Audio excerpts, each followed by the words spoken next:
Pittsburgh Steelers fans, hey, it's time for another hangover. And look at me.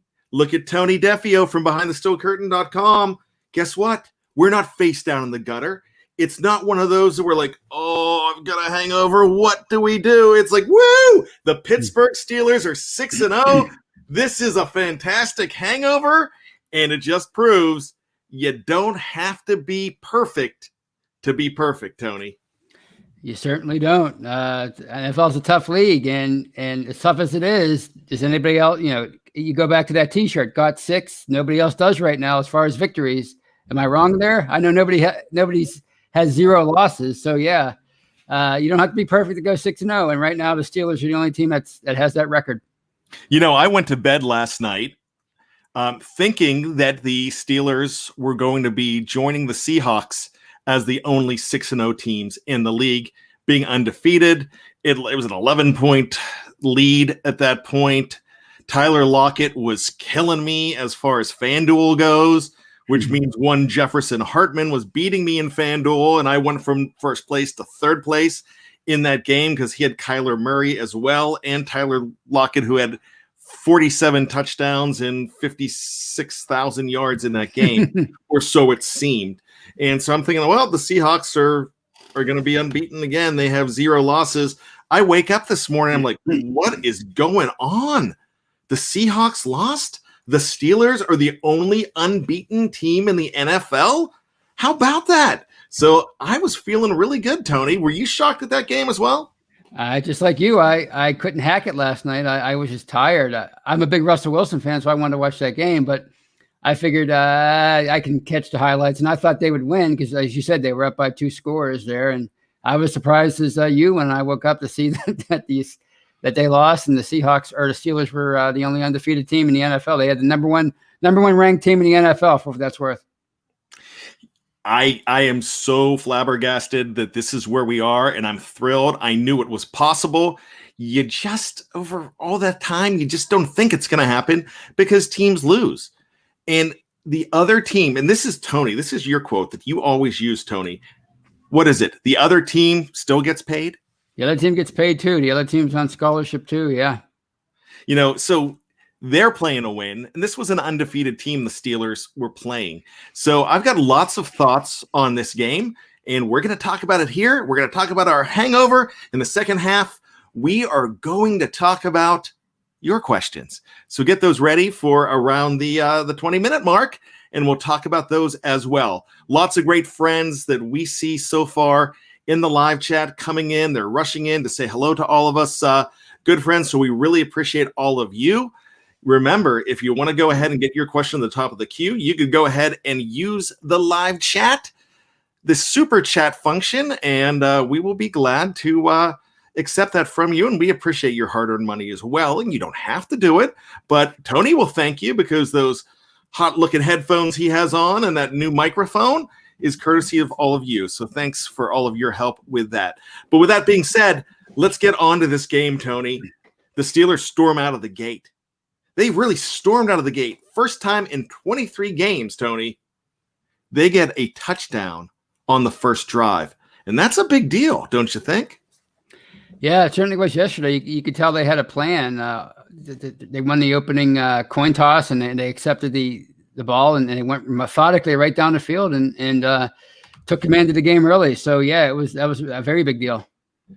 I really thought it was because I thought, look, they need to come out with a statement here. And the entire quarter was pretty much a statement quarter, probably one of the best quarters I've ever seen the Pittsburgh Steelers play.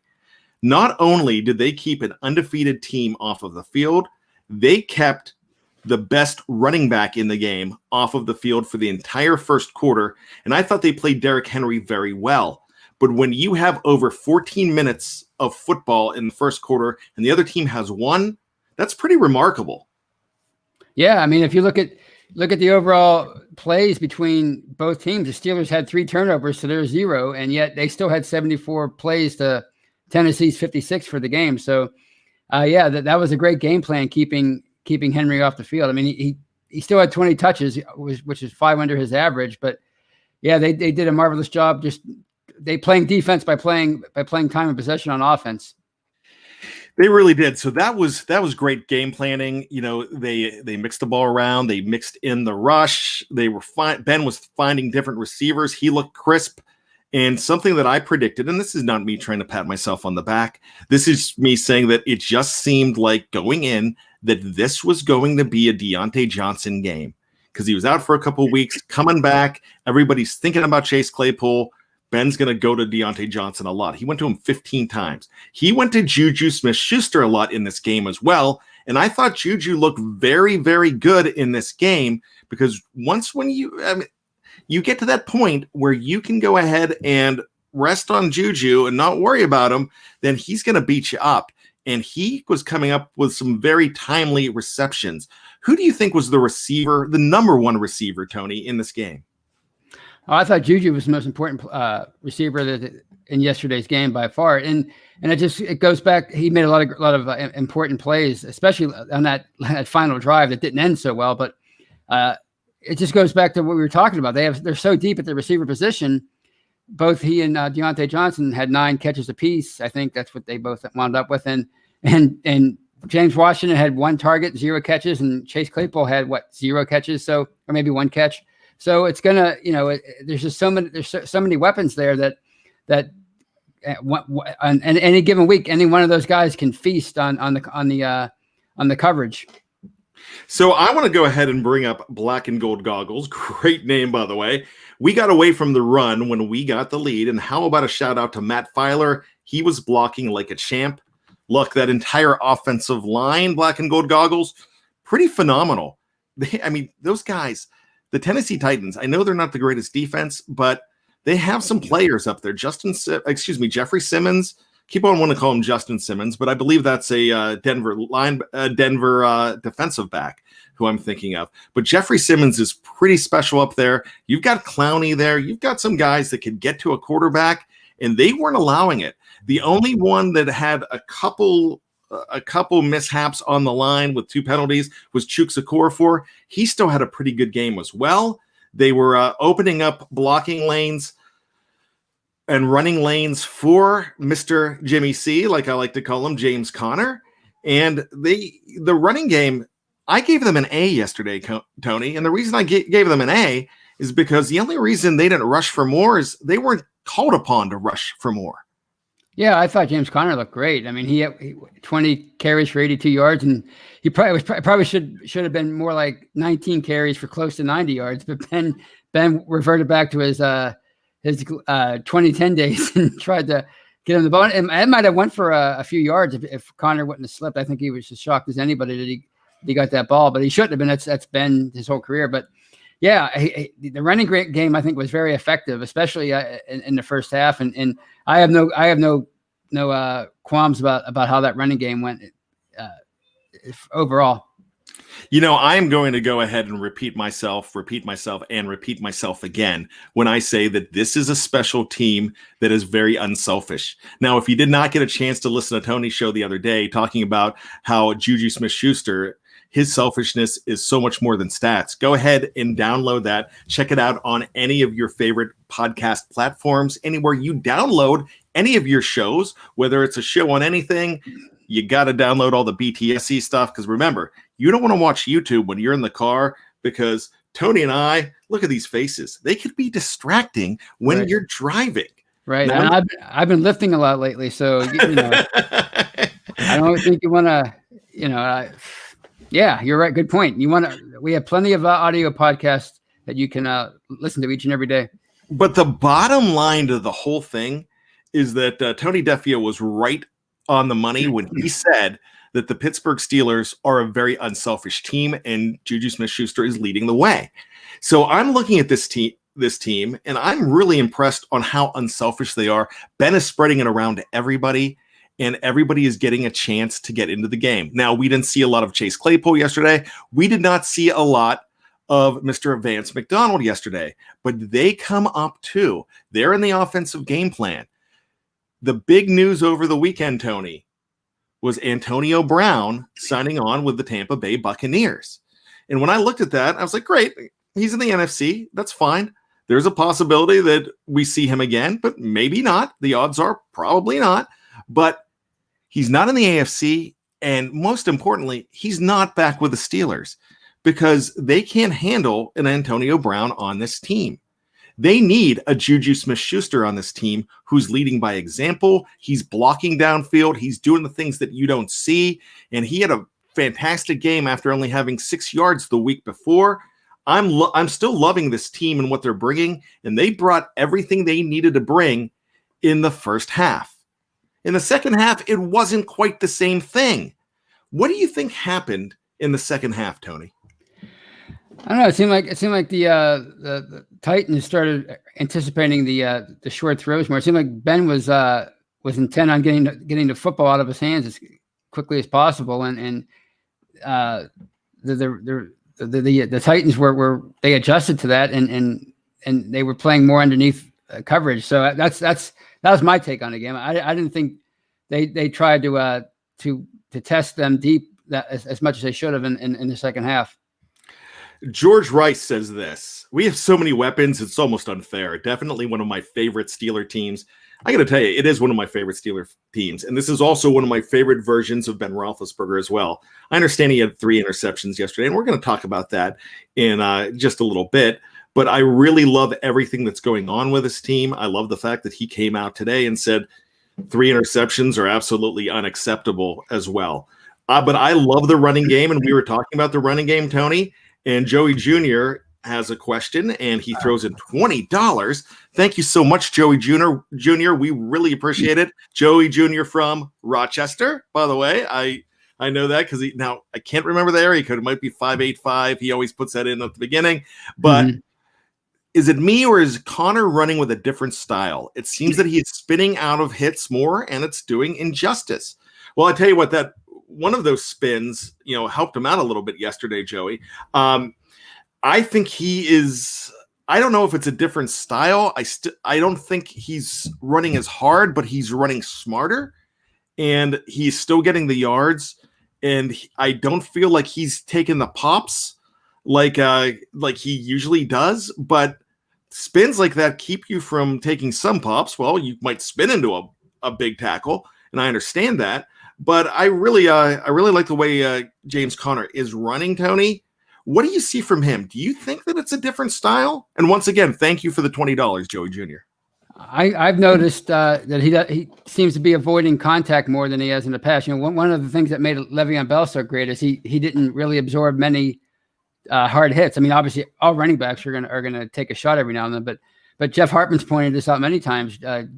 Conner just he used to run into contact all the time. He used to just be more of a slasher, but whereas now it seems like he's trying to avoid hits, and he's still running hard. And we have to. It bears repeating or pointing out that he really worked hard this offseason. We were kind of laughing about him, all the work he put in. He was always on social media, posing. But I mean, maybe it's paying off. I mean, he's right since week one. Since especially me, I was so critical of him after week one and only gaining 9 yards and 6 carries and leaving with another injury. And I'm thinking, here we go again. But he's been playing probably his best football since week 2. And that offense, as I've said many times, functions so much better when the running back is effective. And I think you're seeing that now with a rejuvenated James Conner. And Ezra says Conner is running with vision and power. And Ezra, a good friend of the show, I really appreciate that. That is a great comment there. Mac will do. I'm going to bring up his comment here. The confidence in this team, and nobody's talking about the coaches badly anymore. That is a big deal, Mac will do. Everybody's liking what Mike Tomlin is doing right now. That's because he's 6-0, though. But one loss, and people are going to be all over Tomlin. Do you feel that's going to happen? Because the odds of going 16-0 they're rough. I mean, they're slim. And when you look at a season like this, Tony, and I've said this all along, that you're going to see a lot of teams at 12-4 and up, and a lot of teams at 4-12 and down. So I could actually picture 4 12-4 teams right now with a possibility of 5. It depends if the Bills get things back together, but I could see the Chiefs, the Titans, the Steelers, and the Ravens all going 12-4 or better. because of the lack of parity in this league. Top heavy, bottom heavy. But back to that question, do you feel like one loss and they're all over Mike Tomlin? Yeah, I mean, I was checking out Facebook, which is never a good idea. You know, I was checking out the Facebook comments on one of the articles that was published. I don't know, maybe it was mine or somebody else's on Behind the Store Curtain, and they were arguing back and forth about Mike Tomlin having not 13 undefeated seasons, but only 13 non-losing seasons and not 13 winning seasons. They were going back and forth about that. So, you know, the second that they lose a game, they're gonna be all. I mean, they do it during a game. So yeah, I could definitely see it happening once they lose their first game, which I'm sure is inevitable. I hope I'm wrong, but I'm assuming it's going to happen sooner or later. Yeah, they're gonna be all over him. But you have to give kudos to them this year for being prepared week in and week out. Especially yesterday, I thought they came out like gangbusters in that first half. Greg Wakefield says, I'm thinking 14-2. Well, maybe we'll talk about projections for this team in the second half of this show. But let's go ahead and ask this question. Tony, say they lose this game, because it looked like they could possibly lose this game. Right. If they do, who do you blame? Oh, gosh. I don't know. I mean, I would put a lot of the blame on Ben, of course, for that interception late in the game with 2:35 to go. I think that was a bad interception there.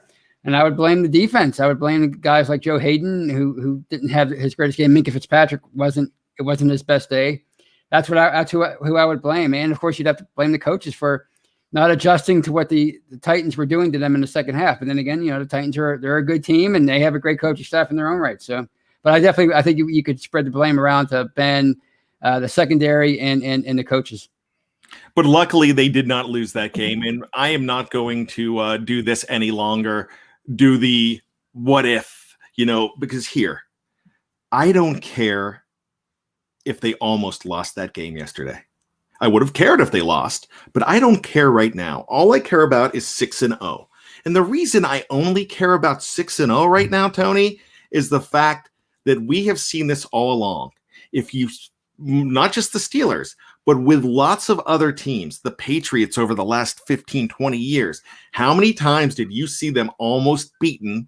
And they say, all right, guys, just like and I keep on bringing this up, just like the movie, The Program, when Joe Kane goes under center, he goes in the huddle and says, all right, boys, let's go put the women and children to bed and go looking for dinner. And he does that.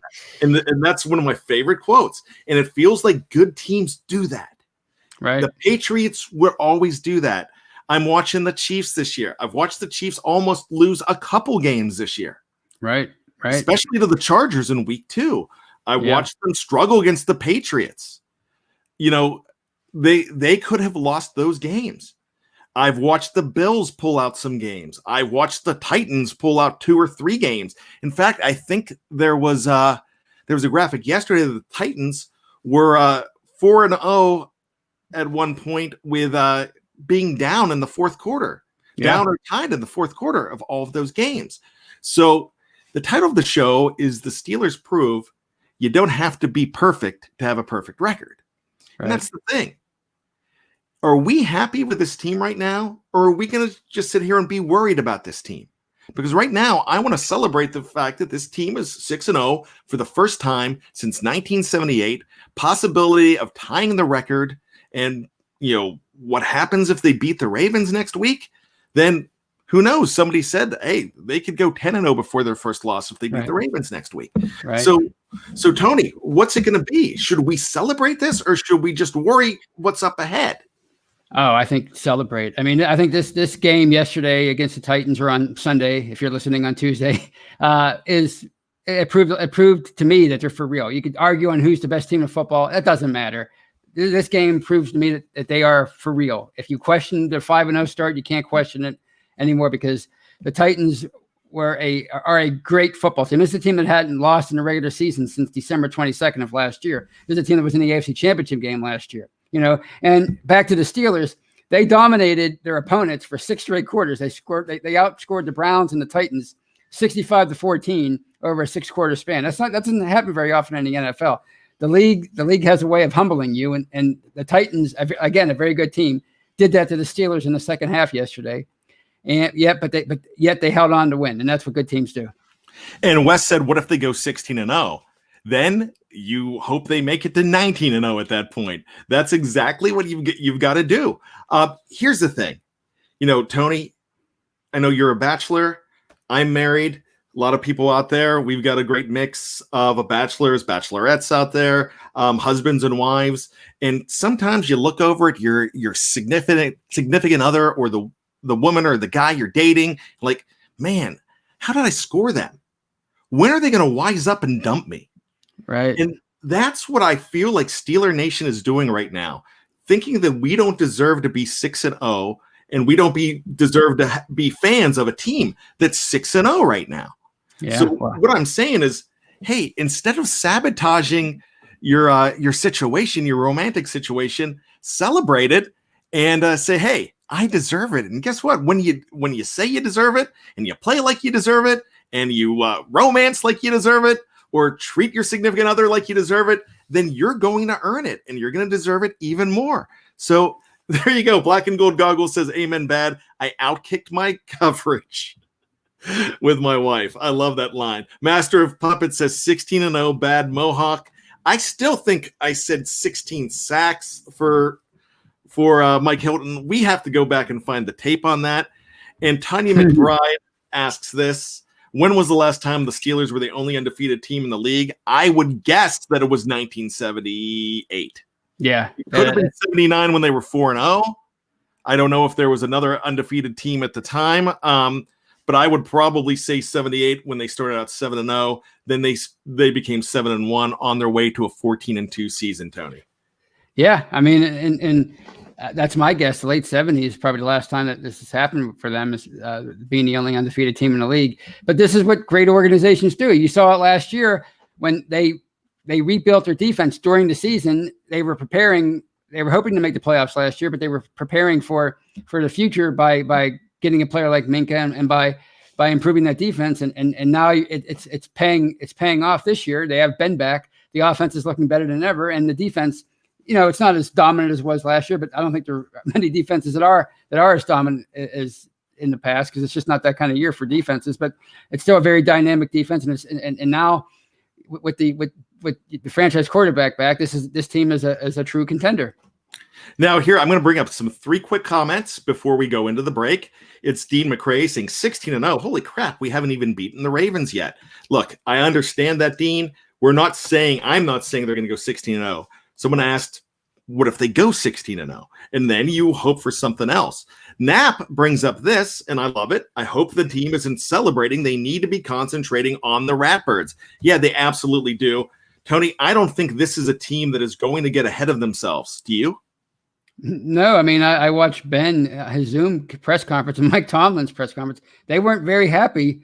I think they realized that they almost let a great team off the hook, and they almost walked out of a game they were in total command of with a 5-1 record instead of a 6-0 record. So they're not gonna go into the Ravens game totally overconfident. Why would they? They never do. It's the Ravens. They know what that means. Ravens football, AFC North football. They know what that means. AFC North road action. So they're not going to take the Ravens lightly. They're going to be prepared for that game, win or lose. They're going to go in that game prepared to do battle.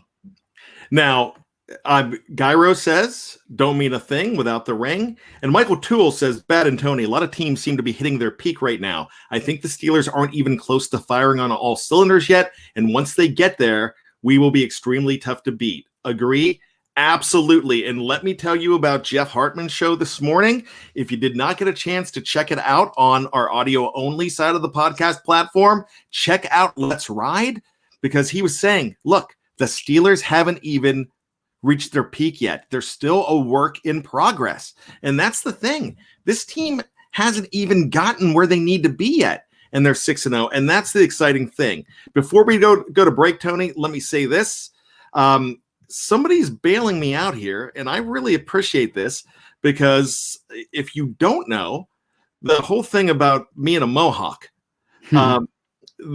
Jeff Hartman and Dave Schofield, I don't think Dave was trying to antagonize me as much as Jeff was, but I made a bet that I will go ahead and get a porno mustache if Mike Hilton gets 10 sacks. I said, what if he breaks the record or ties the record? And because at one point he was averaging 1 a game. What if he gets 16? And I said, that's where I would get a mohawk. Now, yesterday, somehow it turned into if this team goes 16-0, Bad gets a mohawk. If that's what I did, that's fine. If I said that, that's fine. I'll do that. And if that happens, I'd be glad to I live so close to Jeff. We would do it in a live cast. He could give me the mohawk in front of all of you. You'd be able to see it. But here's the deal. George Rice says it was 16 sacks for Hilton, Bad. You are right. They just want that pretty hair shaved. And look, I'm almost 50, guys, and there's no bald spot even appearing. The only genetic lottery I'm ever going to win, guys, is the hair. Tony, what do you think? It's spectacular. I love it. But I maybe wouldn't count Mike Hilton out just yet for the 16 sacks. I mean, you saw what he did on Christmas Day 3 years ago. They have a Thanksgiving Day game coming up. He seems to do good on the holidays. I think if anybody could give that record a run for its money, it's Mike Hilton. Now, I'm going to make an announcement here. Donald, Bad is not backpedaling. I'm not scared of the mohawk. I'm scared of my wife, but I'm not scared of the mohawk. But here's the deal. If the Steelers beat the Ravens, tune into the preview, and we will revisit this bet. But right now, if you go back and check, it's the Mike Hilton bet. But I will go ahead and I will look at this bet one more time, Tony. Hey, okay. I mean, that's a real fan right there. I tell you what. I mean, I wouldn't do it, and I don't have any hair on my head, practically. I could do whatever I want to my hair. Nobody would even notice. So you're really going out on the limb there by taking that chance. So I'm proud of you. Would you grow the porn mustache? Sure. I mean, that's one thing. People are always trying to get me to grow a beard or a mustache, and which I could really do. I have the genetics for it, but I just never liked it. Yes, but I would definitely do it. Yeah, you could do the Harry Reams 1970s deep throat type porn mustache. That would be fantastic. So if they go 16-0, you could bring on the mustache. But let's go ahead and take a break. If you are checking us out on YouTube, just stay where you are. We're going to be back in a jiffy. If you're listening to us on our family of podcasts, on whatever platform you listen to, just go ahead, download number 2, and we are going to be right back at you right after this with part 2 of the Steelers Hangover.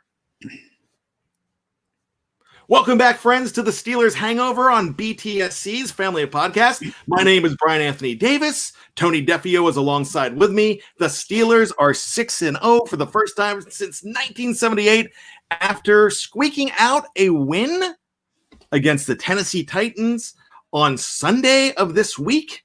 If you're listening a few days in advance, I don't want to say yesterday, but the Steelers beat the Titans 27-24. Tony, it's a good hangover, my friend. Very good hangover. Very good hangover. As I said in the first half, this proves that, to me anyway, that they are for real. I mean, and I thought they were for real anyway. I mean, mediocre teams don't go 5-0 against other mediocre teams. They probably lose two or three of those games along the way. So the fact that they were 5-0 going into Sunday's game told me that they were for real. But if I doubted it, if anybody else doubted it, what they did to the Titans winning that game, even though they faced a lot of adversity at the end, it tells me that this team is a legit Super Bowl contender, and they put a nice down payment on doing some very special things in January. So let's go ahead in the last 10 minutes of the show. Let's have you get your questions ready. We are going to revisit the Steelers Q&A. So get those in, and we will do our best to read all of them. Now, Ezra says this.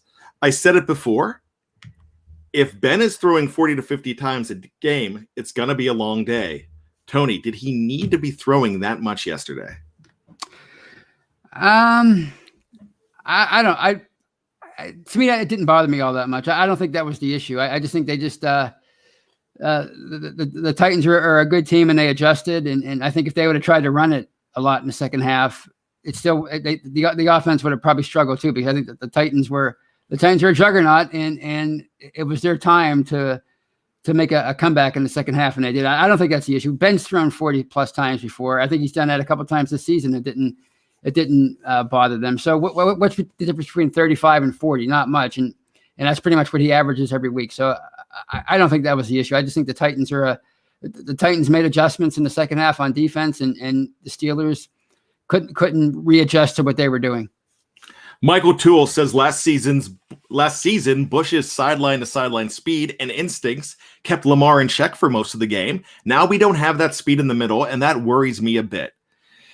Yeah, we don't have that speed, but we got to find a way to make it up in other ways. I got to tell you this. I think with Robert Spillane in there, that they're a lot more dangerous against the run, Tony.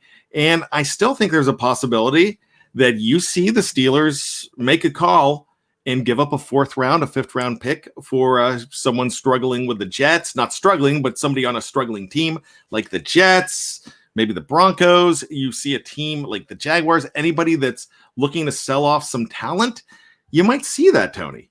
Yeah, I mean, anything's possible. They proved it last year. If they're willing to go out and get a Minkah Fitzpatrick after Sean Davis got injured, then even with Ben out for the year, when they could have very easily packed it in, now that they're 6-0, if they feel like that there's a move out there that could improve their chances of having a great regular season and postseason, they're going to do it. But what I liked about Sunday's game is not just Robert Spillane, but I like the fact that UG3 got a lot of time in there, and I loved the way Cam Sutton played yesterday. You know, in place of Mike Hilton. That just shows me that there's so many guys that they can utilize to replace Devin Bush. Like I said on Saturday on my show, it's going to take a village, and it looks like they have a lot of decent parts to make up for that absence. So I'm not as worried as I was going into Sunday about Devin Bush. I'm still worried. I think he's a valuable player, and he's going to be a big loss. But I think more than ever that they might be able to make up for it.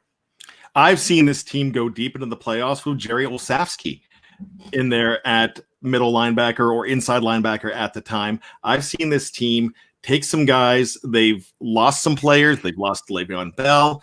And next thing you know, a guy who wasn't playing was playing a lot. It was D'Angelo Williams. I've seen next man up work so many times for this team. So I'm just going to say this, you don't want to lose any player, but I feel pretty good with Robert Spillane in there. Definitely against the run. You're playing another run-heavy team again, but it's a different kind of run-heavy team with Lamar Jackson. We'll just see how it goes, but I don't think it's one player that is going to lose this game for the Steelers on defense, because they are a defensive unit as a whole. I think without Devin Bush, this is still one of the finest front sevens in the league. So we'll go ahead and say that. Dallas Quinley says this, Tony, our special teams were special. Tony, Ray McLeod is not the only reason this team is fantastic on special teams, but he's a big part of it. Besides Ray, well, talk about Ray and then talk about what else is so special about these special teams. I like the fact that I think their coverage units are both. I mean, obviously kickoffs. Somebody can get kicked out of the end zone. That's not much of a factor. But yesterday they tried a lot of short kickoffs, a lot of like coffin corner kind of kickoffs, and they covered it. Sometimes they can come back and bite you with a 35 or 40 yard return. But yesterday they were stopping the Titans at the 10, 15. They weren't even letting them get to the 20. And of course, Boswell has just been lights out. As bad as the punting has been through how bad it was through the first 5 weeks with Dustin Colquitt, it wasn't that much of a hindrance because of the coverage units. I mean, guys like Chase Claypool are just playing lights out, and that, or at least he was before he became a bigger star, a bigger part of the offense. But overall, I mean, like Marcus Allen, those guys you can see how the difference that they're making on special teams. And Ray McLeod, I was skeptical of him just because of the whole Johnny Holton experience from 2019. But I mean, he's the real deal. He's the real deal. And there's no need to put Deontay Johnson back there ever again. As long as Ray McLeod is here, he's has the ability or the chance to be a special return guy for in the NFL moving forward. If Ray turns one way, he takes it all the way to the house, and that would be absolutely incredible. I'm just dying to see this guy get in the end zone. He's earning it. I remember a couple years ago, it looked like when Ryan Switzer came into the league. Well, not the league, when he came to the Steelers, it looked like he was more of a jitterbug back then, and it seemed like he was going to break one, and he never did, but he had some nice returns. It pales in comparison to what we're seeing in Ray McLeod. He just looks absolutely phenomenal. I love what we're doing with this guy. Tony, with Ray there, I agree with you. Deontay Johnson, as much of a spark as he is, he's shown that he is, I don't want to say he's prone to injury, but he's dealt with injuries. So I wouldn't want to see him, have to absorb any more hits with guys coming straight on to him. So let's go ahead and try to hope that Ray's there the rest of the year. Ryan O'Toole, fans are finally getting off Danny Smith's butt. Maybe the past problems were more than players than his coaching. Maybe, but I tell you what, I hope that this is not an aberration, and I hope you're absolutely right. I just know that we've seen a lot of let's say this. We've seen the special teams be more of a liability than something that it's a huge benefit right now. It's a huge feature of this team. So let's keep that going. Not to be outdone, let's mention Chris Boswell as well, having another phenomenal year. Now, the punting situation, which you brought up, Jordan Berry is back. I would probably think that he's around for the rest of the season. Our touchdown under guys from Australia, one's celebrating, one's not. But hey, they've got another Aussie here with the Pittsburgh Steelers, so they could bring back the Jordan Berry stat of the week, and you can check that show out on Saturdays as well, right before you listen to Steelers Brunch with Tony. But the punting, something interesting came up today, and this is the source. I'm not going to even bring up his name. It's an alliteration in the name. I think he's a complete fool in as far as a Pittsburgh columnist, but former professional wrestling announcer, Pittsburgh loudmouth. I'm not going to mention his name, but he brought up another guy that has been dabbling in professional wrestling this year with AEW, saying that his sources say that Pat McAfee could be returning to the league and to the Steelers. Now, I am not endorsing that at all. I'm not saying that this is fact. It's just a huge rumor that's floating out there. Have you heard this crazy rumor, Tony? Briefly last week, and I think it was from the same guy that you referred to. I mean, McAfee has such a good thing going now with his media career. I don't know why he'd want to do it. I mean, obviously, a punter is not. You're going to make more money doing that than what he's doing, and you don't have to take the hits that a running back or somebody like that would take in the NFL. But I mean, if he comes back, he comes back. I don't know. I mean, was he Ray Guy? I mean, he's a fun guy. I love him. He entertains me. Oh yeah, he's funny. I mean, if it happens, it happens. But it's not something I'm worried about or hoping happens. I mean, just other than for the fact that he'd be entertaining as heck to have on the football team. He absolutely would, but we don't need entertainment. We just need wins. I think Jordan Berry has, the first half of last season, he was punting really well. Hopefully maybe the break has been good to him. So let's hope that Jordan Berry does well. But right now it seems like Jordan Berry might be the unsexiest supermodel of the Steelers right now, because there's a lot of depth everywhere. So I'm feeling pretty good about it. I welcome Jordan Berry back. I just hope he plays well. I happen to like Mr. Colquitt, the legacy. A second Steeler legacy on the team, so we only have one Steeler legacy right now. But I really like Dustin Colquitt. I guess I wasn't paying attention, and I thought he was playing a whole lot better than a lot of people thought. But Jordan Berry is back, and that's interesting. And I was thinking about this one today. Tony, you're not as familiar with this joke as it would be better with on the Steelers preview, But one of my biggest gaffes ever was not paying attention to what Dave was saying. He asked me a question, and I said, yeah, Seattle has 2 losses. And so Ollie Howard, species 5618, says, bad, soon Seattle will have 2 losses. I love it. I also like somebody mentioned that McAfee is a Ric Flair wannabe. That's McEldew. Tony and I are Ric Flair wannabes. There are a lot of Ric Flair wannabes in wrestling business and among wrestling fans. It's a great wannabe. It's a great guy to want to emulate. Yeah, Tony and I used to call ourselves the Heels. Yeah. Now Marv calls us the Beastie Boys, but we thought we were the Ric Flair and Arn Anderson here of BTSC. Woo! And Tony's my enforcer there. So let's just say this. Let's quote another professional wrestling legend, Tony, as we get on out of here. First of all, before we do that, the Steelers are 6-0. They are playing Baltimore next week. It's Ravens week. Scratch that. It's Ratbirds week. And I got to tell you, I'm pumped up. This is one of the biggest Ratbird weeks we're ever going to see for a long time that is outside of the playoffs. So let me tell you this. BehindTheSteelCurtain.com for all of your Pittsburgh Steeler needs. Now look, Jeff Hartman says all the time, it's your one-stop shop. I'm going to go one better. It's your non-stop shop for everything Pittsburgh Steelers, whether it's on the editorial side, whether it's on the podcast side. I got to tell you what we have coming up.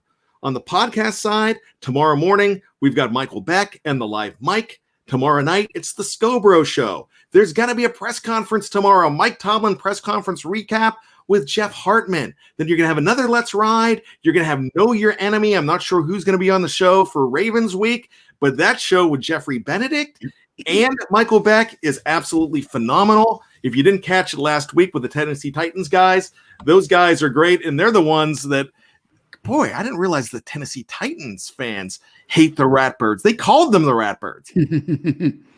And they really hate them too. So they're like, hey, look, we respect the Steelers. You might beat us this week. We'll see you in the playoffs. Oh, that's cool. But they also said this. They're like, look, just go beat Baltimore for us. Beat those Ratbirds. They're like, all right, that's what we need to do. But it's going to be a fantastic week. You know there's going to be so much coming out on this game. So you need to be on BehindTheSteelCurtain.com for all of your needs. And you got to be checking us out on all of the podcast platforms too. Please, we want you to be a part of our Steelers family, and you got to do it. So thank you so much. Tony, take us out, my friend. Well, to quote the late, great Roddy Piper, just when you think you have all the answers, we keep changing the questions. See you next week, everybody.